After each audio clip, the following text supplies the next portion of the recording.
시청자 여러분 안녕하십니까? 이슈를 더 쉽게 풀어드리는 더 뉴스 시작합니다. 21대 국회 마지막 국정감사가 시작된 가운데 내년 총선의 바로미터로 불리는 강서구청장 보궐선거 내일 실시됩니다. 오늘 발표된 여론조사 분석, 여론톡톡 시간에 정치권 이슈와 함께 풀어드리겠습니다. 팔레스타인 무장정파 하마스의 기습 공격과 이스라엘 반격으로 지금까지 확인된 양측의 희생자가 1,500명에 육박한다는 보도가 나오고 있습니다. 어린아이를 포함한 민간인 희생 규모가 커지고 있어서 국제사회가 우려하고 있는데요. 전문가 연결해서 이번 사태 배경과 전망 알아봅니다. 먼저 오늘의 주요 뉴스부터 보시겠습니다.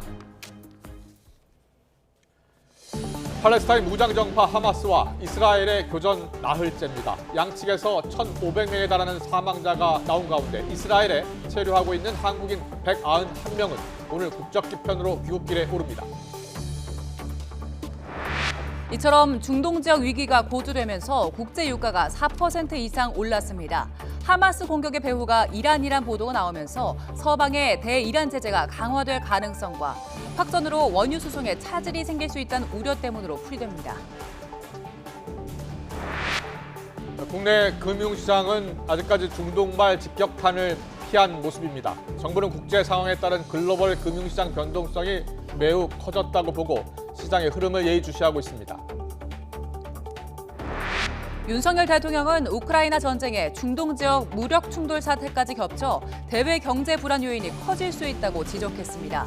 고물가와 고금리 상황에서 민생난이 커지지 않게 전력을 다하라고 국무위원들에게 당부했습니다.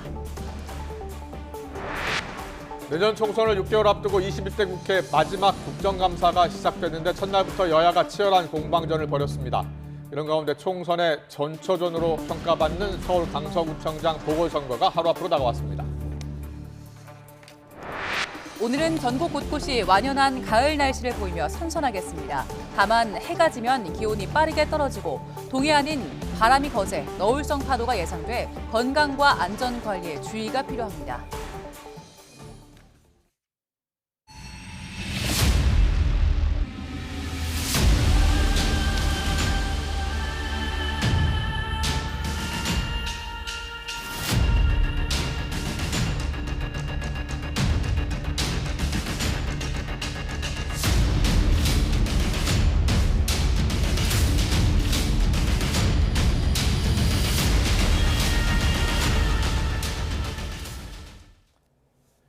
팔레스타인 무장정파 하마스와 이스라엘의 교전 나흘째를 맞고 있습니다.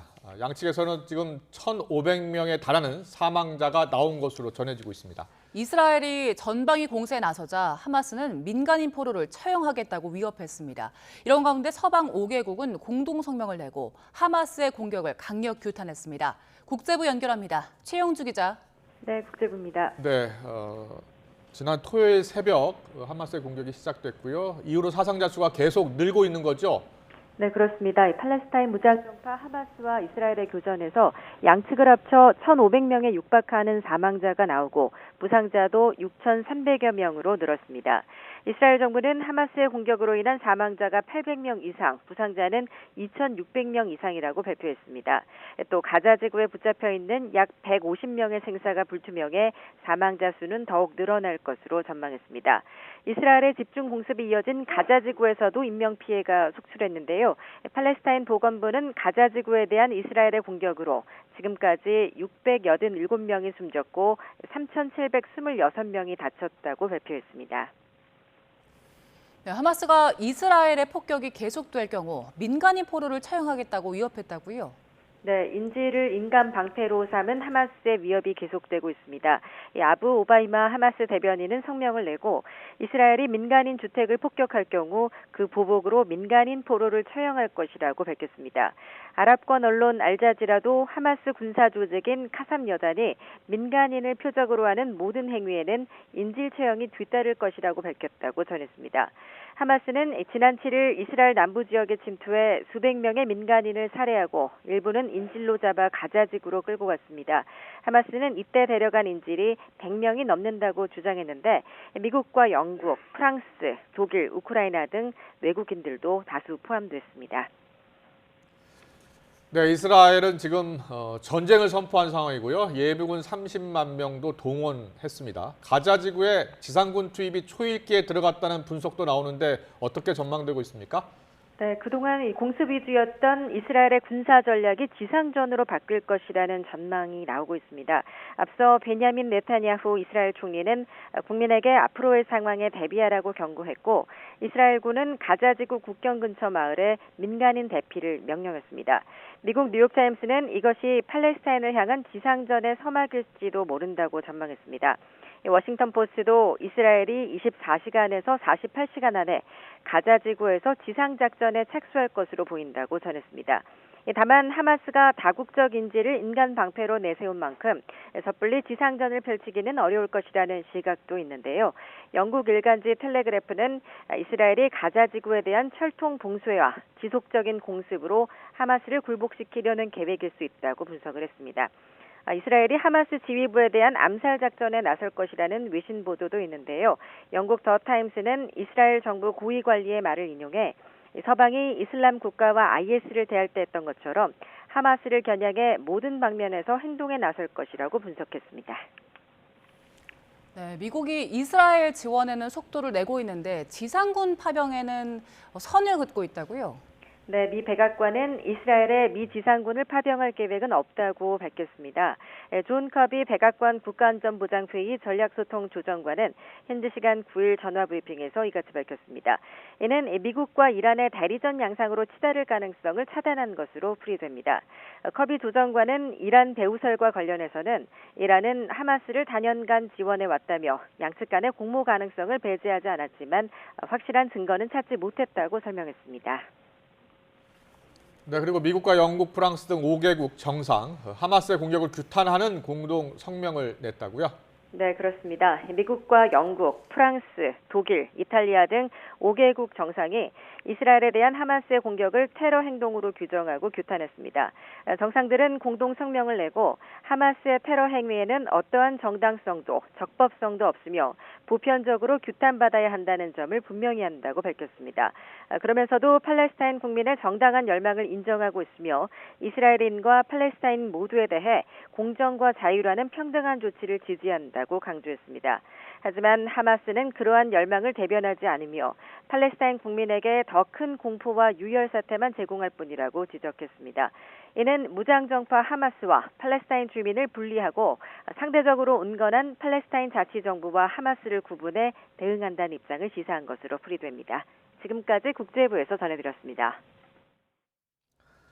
참혹했던 현장 화면들도 속속 들어오고 있습니다. 하마스가 첫날 기습한 이스라엘 음악 축제 현장의 충격적인 상황도 하나둘씩 전해지고 있는데요. 여기서만 최소 260명이 시신으로 발견됐습니다. 신웅진 기자의 보도입니다. 이스라엘 남부 사막지대에서 열린 슈퍼노바 페스티벌 현장입니다. 동틀 무렵 멀리서 하마스 무장대원들이 패러글라이딩으로 접근합니다. 무언가 잘못됐다는 것을 감지하고 축제장을 빠져나오는 사람들. 이내 사막은 도살장으로 바뀝니다.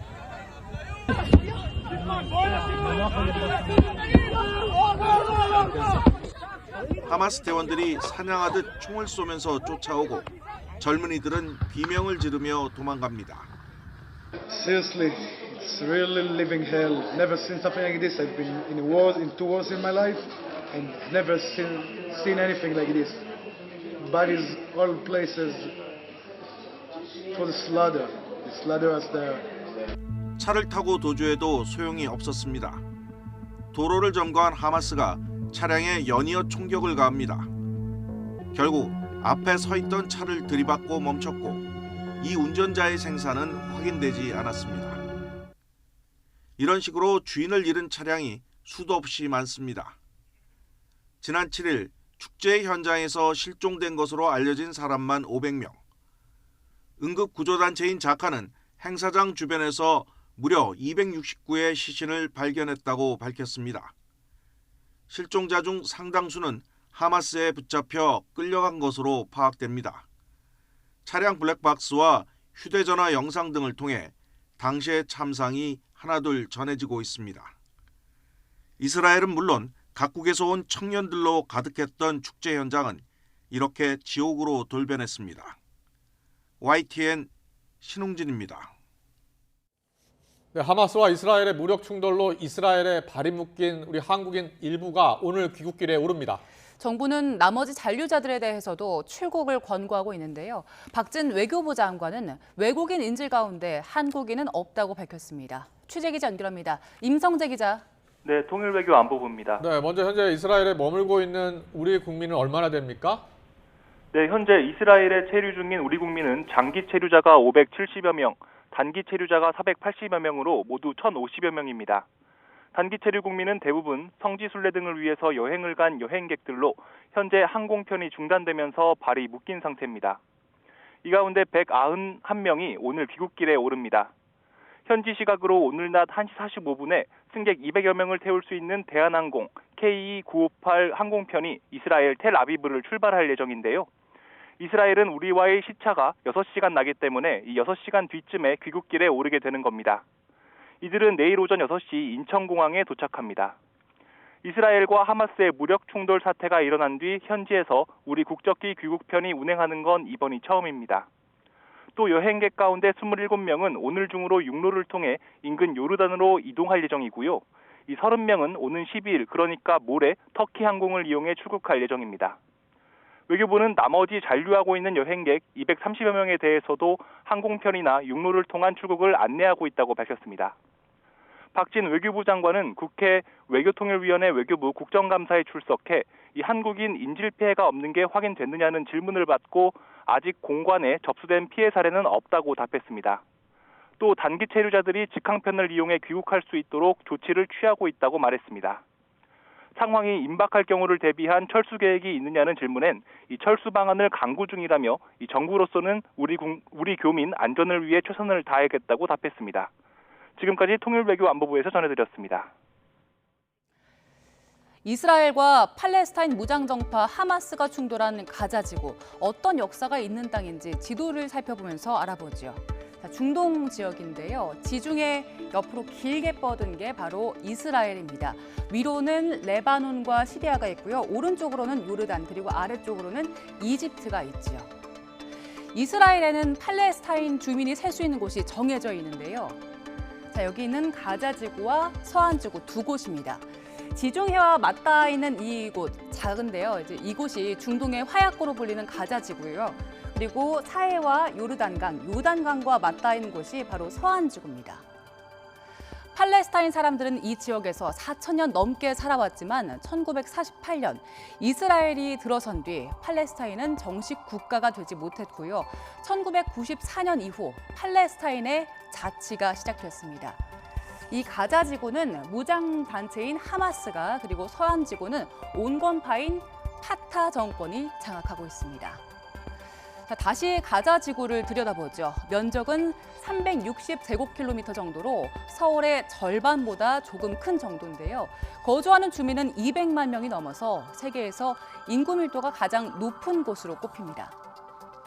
이스라엘은 가자지구 경계에 지금 보시는 것처럼 거대한 장벽을 설치했습니다. 이스라엘이 가자지구를 콘크리트 장벽으로 둘러싸서 탈출구를 막은 겁니다. 이스라엘 입장에서 보면 하마스가 점령한 가자지구는 안보에 위협이 되기 때문인데요. 차단벽은 이렇게 생겼습니다. 높이가 8m 정도인 콘크리트로 되어 있고요. 2021년에는 장벽이 더 강화됐습니다. 기존 장벽 위에 고압 전류가 흐르는 철제 장벽을 더했는데 총 길이가 65km에 달합니다.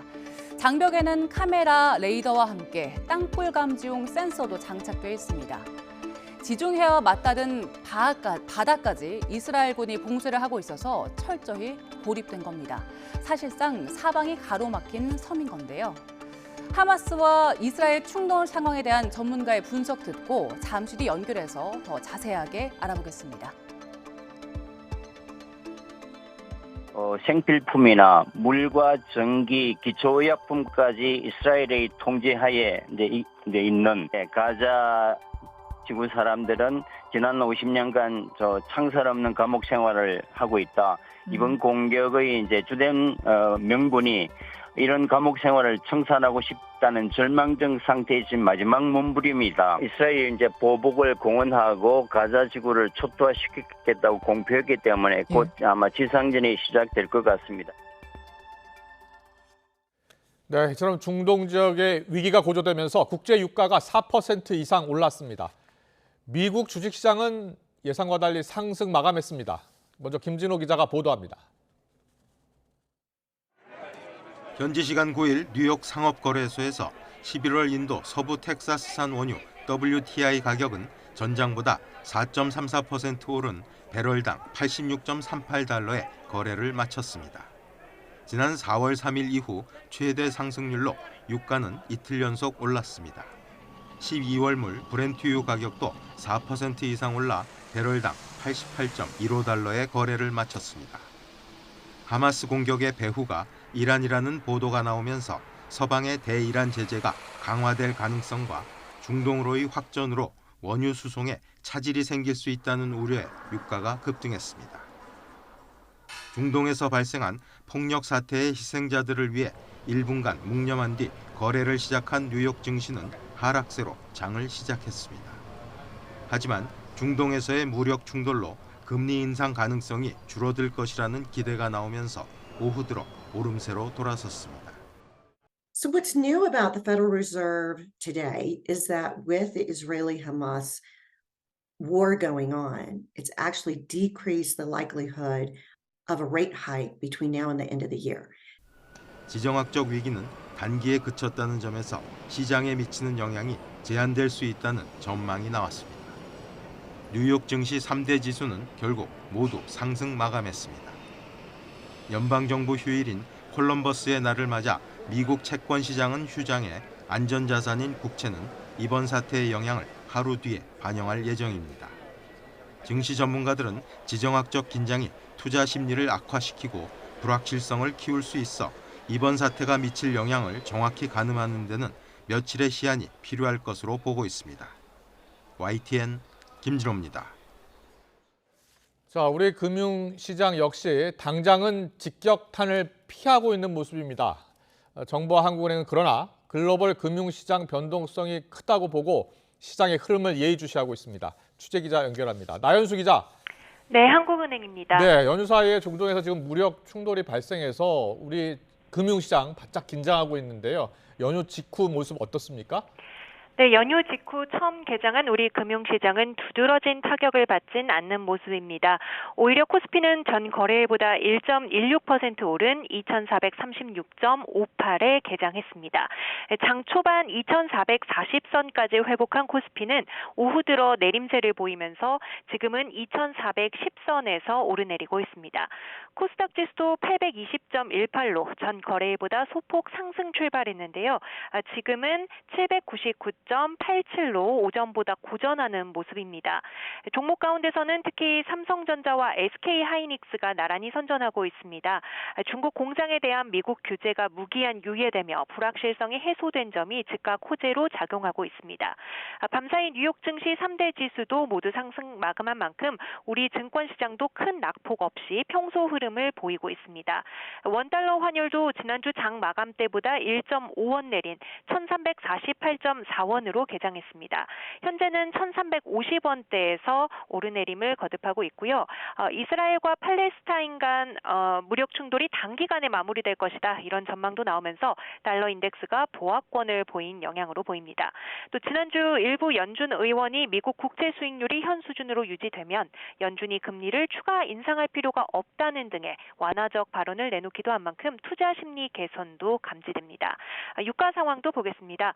한국석유공사 오피넷에 보면 현재 전국 평균 휘발유 값은 1,189.55원, 서울 평균 휘발유 값은 1,868.30원으로 어제보다 소폭 내렸습니다. 다만 증권업계는 중동 충돌이 전쟁으로 확전될 경우 국제유가 상승은 불가피하다고 전망하고 있습니다.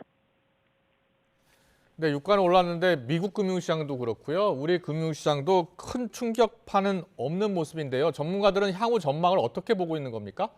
네, 당장 환율과 증시가 출렁이진 않았지만 전 세계적인 금융 불확실성은 매우 커졌다는 게 정부 시각입니다.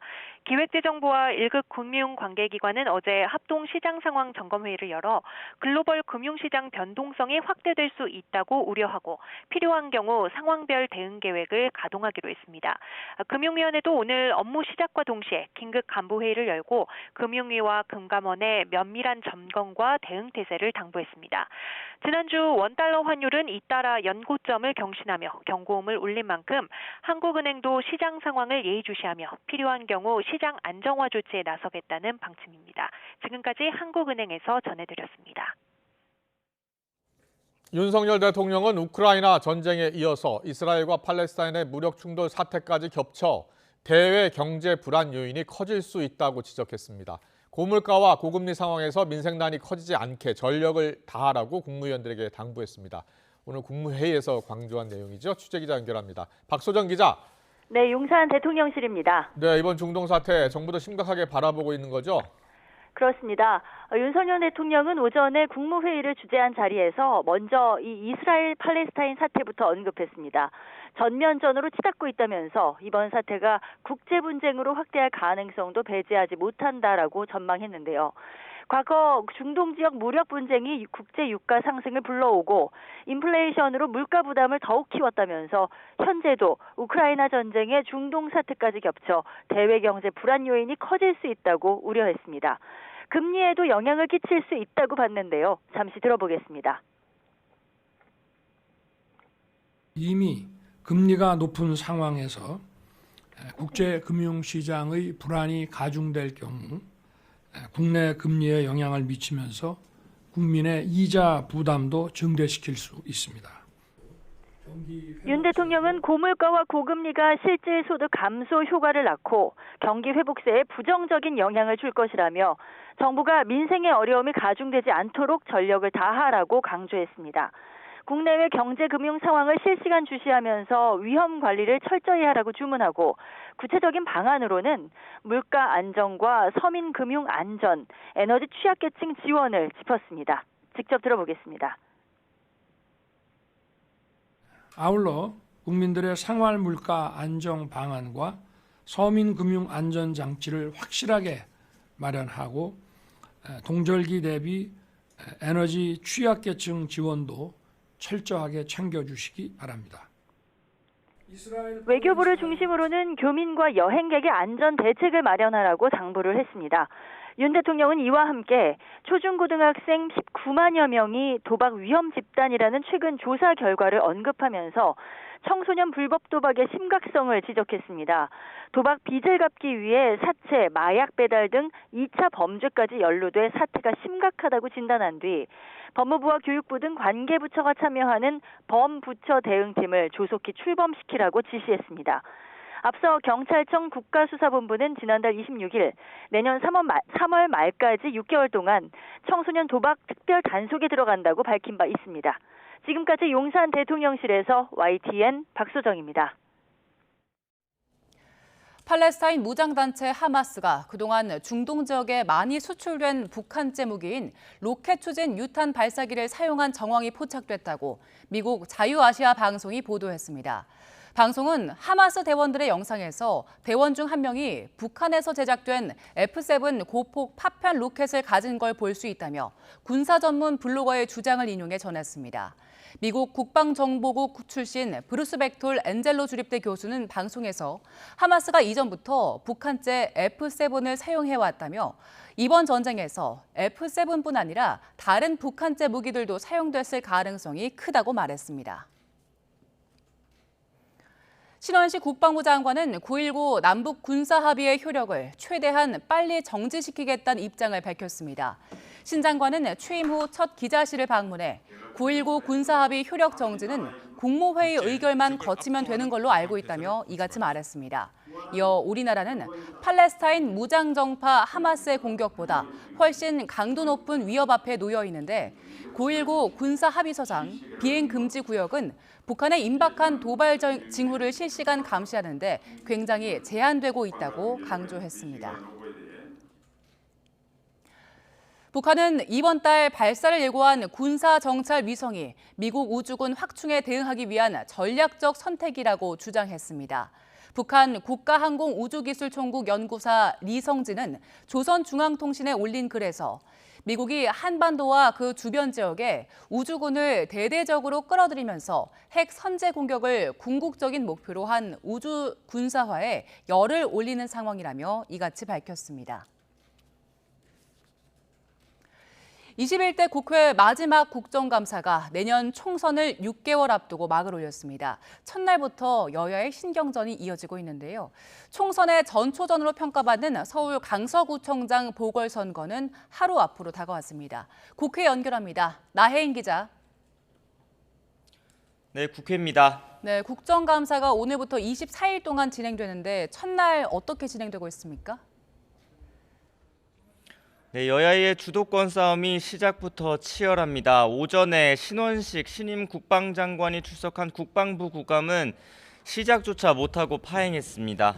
앞서 이스라엘과 하마스 무력 충돌 상황을 두고 우리 군의 대비 태세도 다시 점검해야 한다는 목소리가 나왔는데 야당 의원들이 과거 신장관의 막말 등을 문제 삼아 임명을 철회해야 한다는 피켓을 국감장에 설치했고 이에 여당 의원들이 반발하면서 감사가 무산됐습니다. 국민의힘 국방위 간사인 성일종 의원은 야당의 사과 없이는 오늘 국감에 응할 수 없다고 밝혔습니다. 장병들이 보고 뭐라 하겠어요? 국민들이 보고 뭐라 하겠어요? 국민들은 신원식 장관 후보자의 그런 막말을 아직도 이해를 못해요. 그리고 장관은 자연인일 때 얘기한 거예요. 자연인일 때. 예비역 삼성 장군이 어떻게 자연인입니까? 외교부 국감에서는 일본 오염수 문제에 관한 우리 정부 대응이 적절한지 여야 의원들이 논쟁을 벌였습니다. 이동관 방송통신위원장이 출석한 과방위 국감에선 김만배 씨 허위 인터뷰 의혹에서 파생된 가짜뉴스 또 방송 장악 논란을 두고 설전이 이어지고 있습니다. 국토교통부 국정감사에선 야당이 양평고속도로 특혜 의혹을 강하게 부각하고 있고 여당은 문재인 정부의 부동산 통계 조작 의혹으로 맞불을 놓고 있습니다. 대법원장 공백 사태 속에 열린 법제사법위원회 대법원 국감에선 이균용 후보자의 낙마 책임을 두고 책임 공방이 오갔고 서울 강서구청장 보궐선거에 출마한 국민의힘 김태우 후보가 대법원 유죄 확정 판결을 존중하지 않는 것 같다고 야당 의원들이 주장하자 여당 의원들이 반발하는 일도 있었습니다. 네, 그리고 서울 강서구청장 보궐선거는 내일이 본투표죠? 네, 내일 새벽 6시부터 저녁 8시까지 본투표가 진행됩니다. 13일간의 공식 선거운동 기간은 오늘 자정에 종료됩니다. 유권자들의 높은 관심이 역대 최고치인 22.64%의 사전투표율로 드러난 만큼 여야 모두 마지막 날까지 당력을 쏟아붓고 있습니다. 국민의힘 지도부는 오늘 저녁 강서구 발산역 앞에 총집결해 김태우 후보에게 표를 달라는 최종 유세를 합니다. 유상범 수석 대변인은 아침 라디오 방송에 나와 연휴가 지나며 일꾼론에 호응하는 주민들이 많아졌다며 김 후보에게 충분히 승산이 있다고 말했습니다. 민주당도 오늘 하루 소속 의원들이 지역을 샅샅이 돌며 진교훈 후보 지지를 호소할 예정입니다. 홍익표 원내대표는 아침 라디오 방송에서 윤석열 정부의 오만과 독선, 무책임에 대한 민심 불만이 고조되고 있다며 좋은 결과를 기대한다고 말했습니다.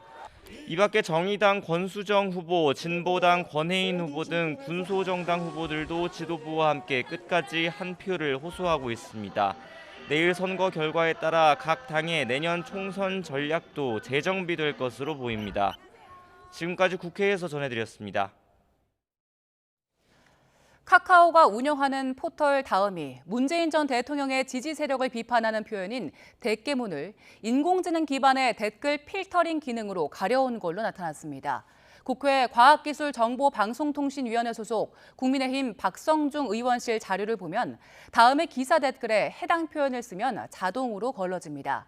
이에 대해 카카오는 동물 머리를 뜻하는 표현이 들어간 대깨문 어휘는 비속어로 판단했다며 정치적 해석과는 무관하다고 밝혔습니다. 하지만 이명박, 박근혜 전 대통령을 동물로 비하한 쥐박이, 닭근해 등의 표현은 삭제나 가림 처리되지 않아 정치적 논란이 예상됩니다. 카카오는 방송통신심의위원회 기준에 따라 정치인을 가리키는 표현은 규제하지 않지만 표현에 비속어가 들어가면 필터링 적용 대상이 된다고 설명했습니다.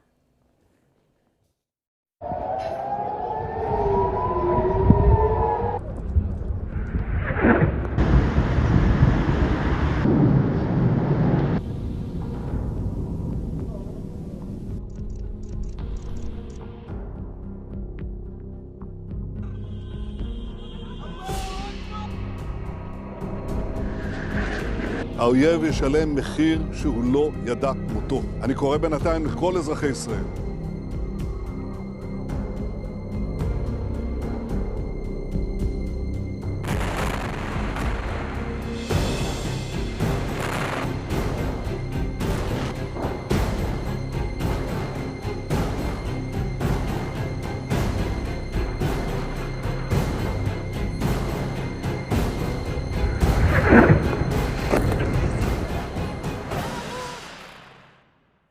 네, 지금 앞서 이스라엘과 팔레스타인 무장정파 하마스 간 무력 충돌 소식 자세히 전해드렸는데요. 민간인 피해가 지금 크고요. 또 무력 충돌이 장기화하지 않을까도 걱정입니다. 네, 이번 사태의 배경 그리고 전망을 전문가와 함께 짚어보려고 하는데요. 지금 저희가 전문가가 연결이 되어 있습니다. 잠깐만요. 이희수 교수님이 연결되어 있는지 한번 물어보고요. 이희수 교수님 연결 가능합니까? 이희수 교수님? 안녕하세요. 네, 나와 계시죠? 네네. 네. 교수님 정말 너무 걱정입니다. 쏙쏙 전해지는 화면도 충격적이고요. 하마스의 기습 공격, 또 이스라엘 대규모 반격 상황을 어떻게 보고 계세요? 지금 갈수록 사상자가 늘어나서 정말 걱정이 태산이고요. 예. 뭐 조금 전에 이제 팔레스타인 쪽 보도에 의하면 이스라엘이 공습으로 지금 700명이 넘었었고 이스라엘도 900명의 사상자가 나서 현재 사망자만 1,600명이고 예. 이것이 갈수록 이제 격화될 조짐이 보여서 뭐 지구촌의 우려를 이제 심화시키고 있습니다. 지금 곧이어서 지상전도 준비되고 있다고 그래서 네. 이 피해가 갈수록 급정대가 돼서 정말 앞이 보이지 않는 상황인 것 같습니다. 예, 그동안 이 지역에서는 사실 여러 차례 분쟁이 있었잖아요. 그동안의 분쟁과 이번 충돌이 다른 점이 뭡니까? 지금까지는 뭐 수많은 국지전이 있고 금년에만 해도 뭐 수십 차례의 하마스와 이스라엘의 그 로켓 공격과 보복 공격이 있었지만 73년 전쟁 이후에 처음으로 50년 만에 이 하마스 군대가 직접 영토를 진입해서 육군과 공군전을 동시에 진입했던 것이 아마 50년 만에 처음으로 이스라엘이 받지하는 대충격이었고요. 이것은 뭐 이스라엘로서는 전례 없던 대위기였기 때문에 이건 뭐 제2의 9.11 사태다 할 정도로 이스라엘 국민들은 패닉에 빠져 있는 종래의 지역전과 다른 전면전 양상이라는 게 가장 큰 특징입니다. 네. 자, 지금 하마스가 50년 만에 이스라엘 본토를 공격했다 이렇게 말씀을 하셨는데요. 자, 그러면 지금 이스라엘 같은 경우에 조만간 지상 작전을 할 수 있다는 전망이 나오는데 그렇게 보세요? 지금 이제 한 900명 이상의 사상자가 나왔고 이스라엘의 여론이 너무나 나쁘기 때문에 이스라엘은 항상 그 하마스의 작은 로켓 포격에도 가혹한 이제 보복 응징을 해왔기 때문에 지상전을 통한 어떤 보복 응징을 하지 않고서는 이스라엘 여론을 잠재우기가 현실적으로 불가능한 것 같습니다. 그래서 지금 10만 명의 예비군 동원력이 내려졌고 접경 지역에 수많은 탱크가 지금 운집하고 있는 것으로 봐서 뭐 지상전은 현재로서는 거의 불가피해 보입니다. 국제사회의 어떤 극적인 반전이 없다면요. 그렇군요. 지상전은 불가피할 걸로 보인다고 하셨는데 그렇다면 지금 하마스와 이스라엘 지상전이 이제 벌어진다면 하마스 조직이 이길 가능성은 얼마나 됩니까?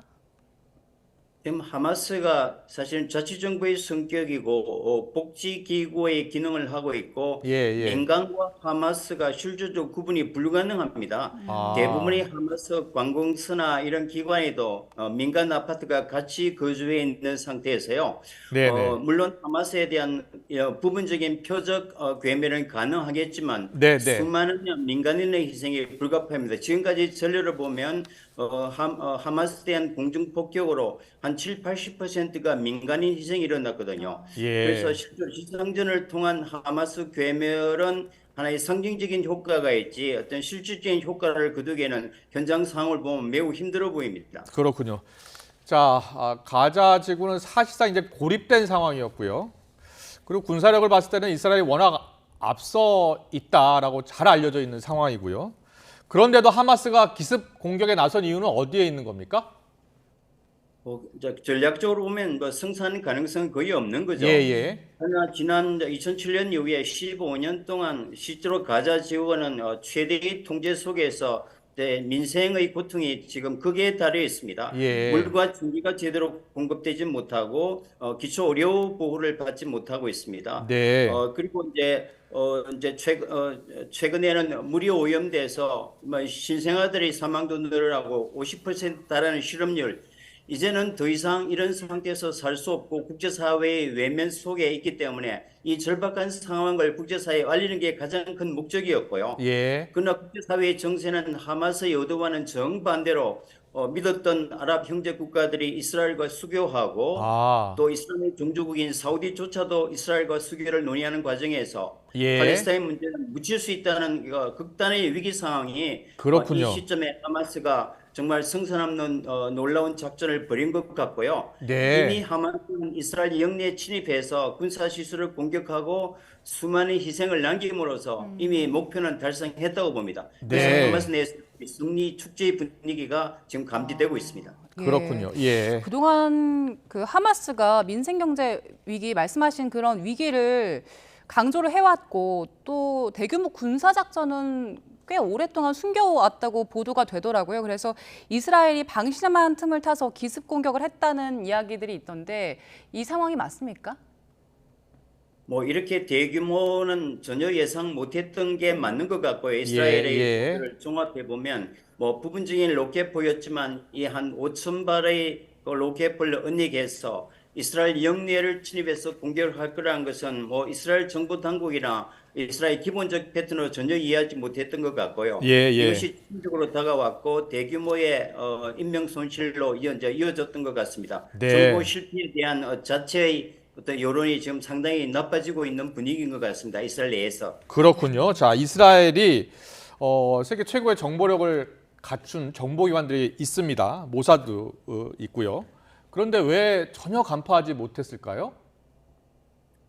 아마 이게 지금 하마스가 거의 완벽하게 이스라엘로부터 정보 통제를 당하기 때문에 이게 소위 말하는 그 가삼 1, 2, 4형의 로켓포라는 게 무게가 한 35kg밖에 되지 않고 어떤 질산염이나 암모니아나 설탕을 가지고 만들 수 있는 게 사제폭탄의 개념입니다.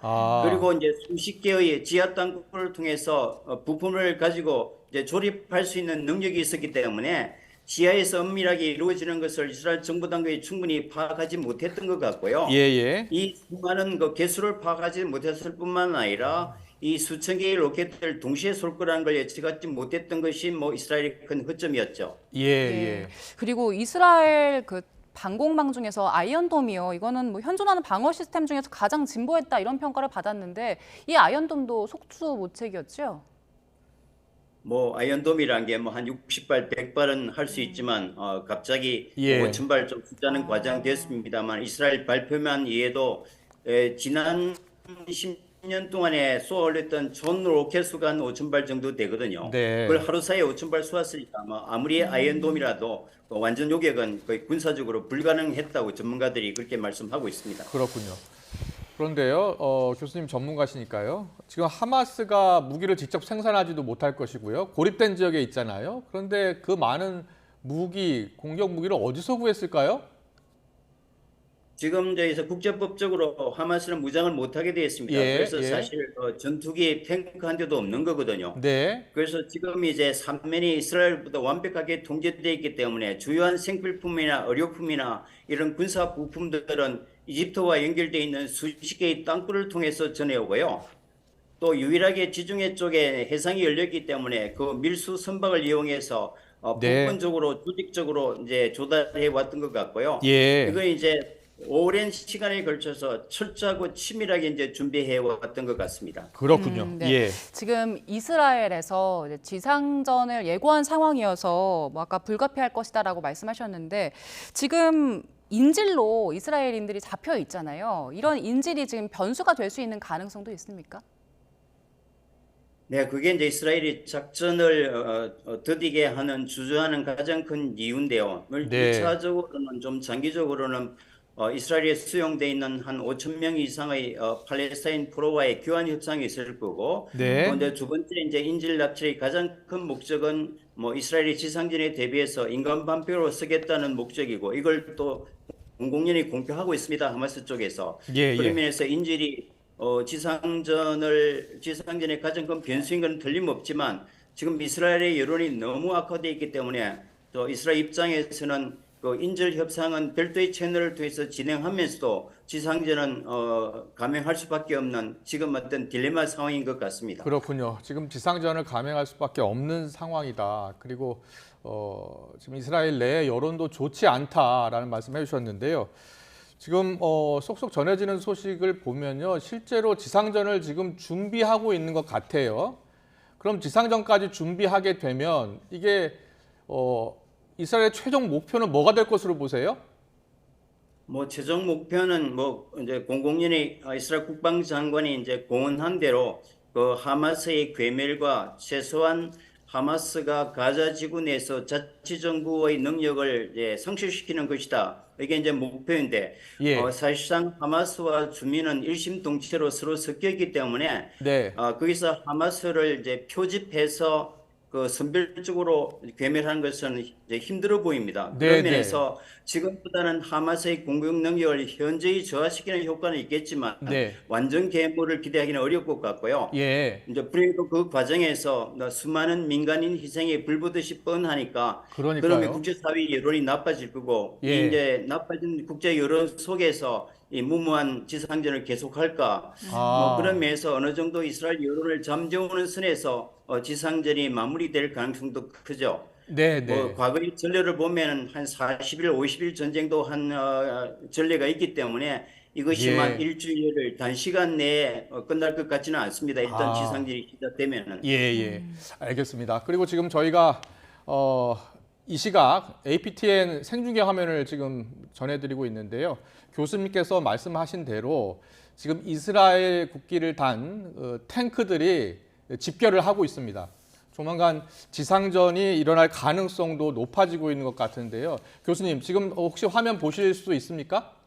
네, 지금 한 10만 명의 예비군이 동원됐고 예, 뭐 예. 탱크들이 지금 접경하고 있는 걸 이제 보이네요. 네, 지금 그렇다면요?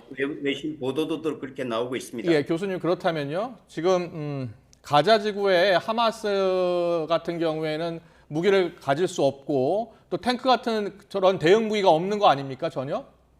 네, 전혀 없습니다. 예. 그렇다면은 앞서 말씀하신 거 들어보면 하마스와 민간인 구별이 어렵다고 했잖아요. 네. 예. 그렇다면 민간인 생자가 커질 수밖에 없고요. 그럼에도 그렇습니다. 여론이 나쁘기 때문에 이스라엘 여론이 나쁘기 때문에 지상전을 감행할 가능성이 커지고 있다. 이렇게 이해를 해야 되겠죠? 그렇습니다. 예. 예. 자, 이 시각 지금 가자지구 화면인데요. 가자지구 공습이 계속되고 있는 것 같네요, 교수님. 지금 3일째 뭐 이제 공습은 계속되고 있고요. 예, 예. 그래서 어제 평면에서 뭐 하루 사이 한 100명 이상의 사망자가 추가됐기 때문에 예. 공습은 계속하면서도 이것만 가지고는 이제 하마스 괴멸은 작전상 불가능하니까 결국 예. 그 마지막 방법으로 이제 지상전을 이제 준비하고 있는 것 같습니다. 네. 이게 예. 마지막 극적인 순간에 미국과 이스라엘과 이제 협의가 이루어져서 뭐 지상전을 하지 않고 하면 좋겠지만 현재로서는 그런 뭐 휴전의 가능성 거의 보이지 않습니다. 예, 네. 지금 저희가 보고 있는 화면을 통해서도 알 수 있고 또 많은 예측들이 이제 지상전은 불가피한 상황이다라고 나오고 있기 때문에 민간인들 희생 걱정되는 상황이잖아요. 그래서 지금 국제사회에서도 좀 개입을 해야 한다 이런 목소리 나오고 있는데요. 어떻게 접근하는 게 좋겠습니까? 현재는 미국, 사우디, 또 터키, 오만 모든 나라들이 지금 중재에 나서고 있습니다. 네. 그러나 이스라엘이 당장 휴전을 받아들일 가능성은 극히 낮고요. 예. 우선 두 가지 방식입니다. 하나는 시리아나 이란 같은 나라들이 개입해서 이 전쟁을 확산시키지 않고 이 상태를 유지하는 것이 가장 급선무고요. 예. 그리고 이제 미국이나 사우디나 터키, 오만 같은 이제 중도 국가들이 적극적으로 개입해서 민간인 희생을 최소화시키고 전쟁을 빨리 휴전 상태로 만들어가는, 그리고 네. 유엔 안보리 결의안도 그런 면에서 굉장히 중요하겠죠. 네. 이 문제에 있어서는 미국이나 중국이나 러시아가 한 목소리를 내기 때문에 유엔 결의안을 통한 좀 하마스 비난과 함께 네. 인도주의적인 입장에서 가장 빠른 휴전을 국제사회가 이끌어내는 이런 노력밖에는 지금 남아있는 대안이 없는 것 같습니다. 네. 잘 들었습니다. 민간인 희생이 크기 때문에요. 만약에 지상전이 이루어진다고 하더라도 조속히 끝나야 될 것 같고요. 국제사회가 좀 더 지혜를 모아야 할 때가 아닌가 싶습니다. 지금까지 이희수 한양대 문화인류학과 명예교수와 함께했습니다. 잘 들었습니다. 고맙습니다. 네, 감사합니다.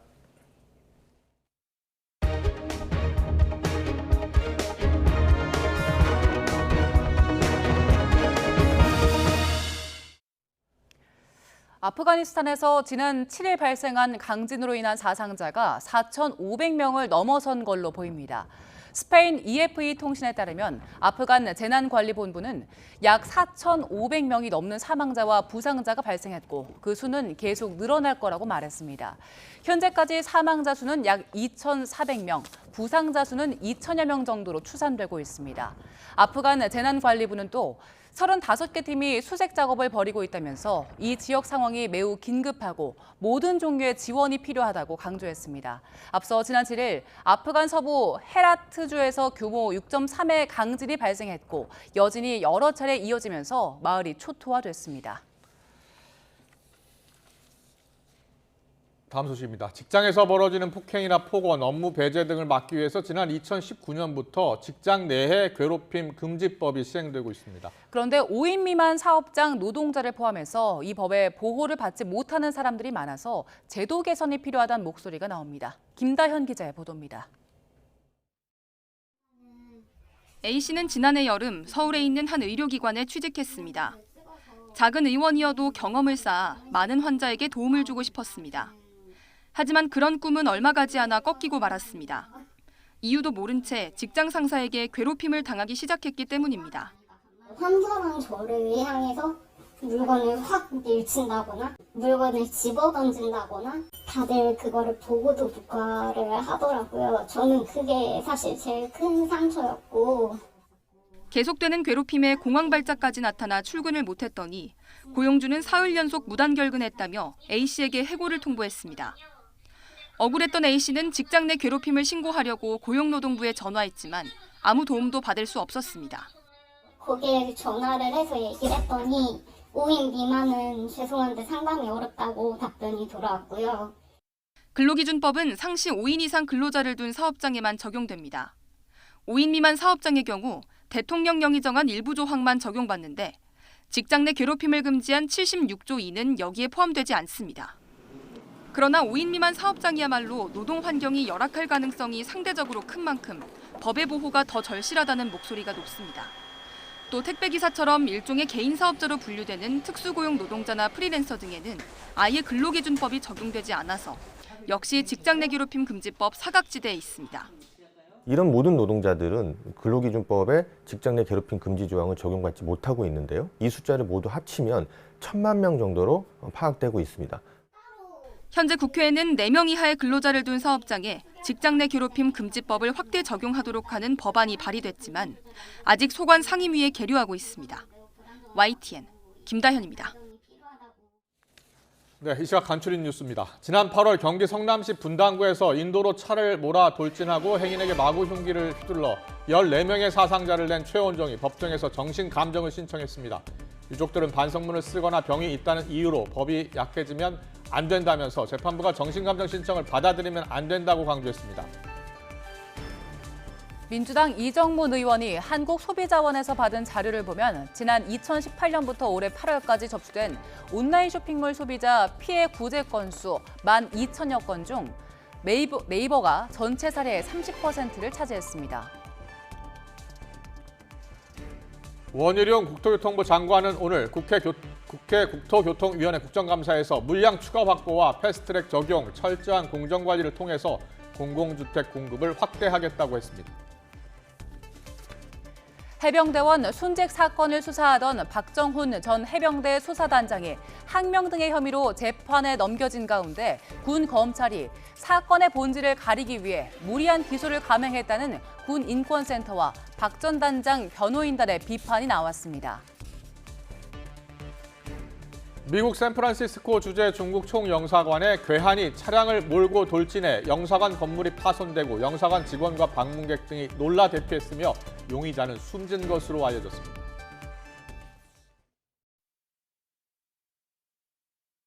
선선함이 감돌고 있습니다. 현재 서울 기온은 22.7도로 예년 수준 보이고 있는데요. 다만 가을이 깊어갈수록 일교차가 크게 벌어지고 있는 요즘입니다.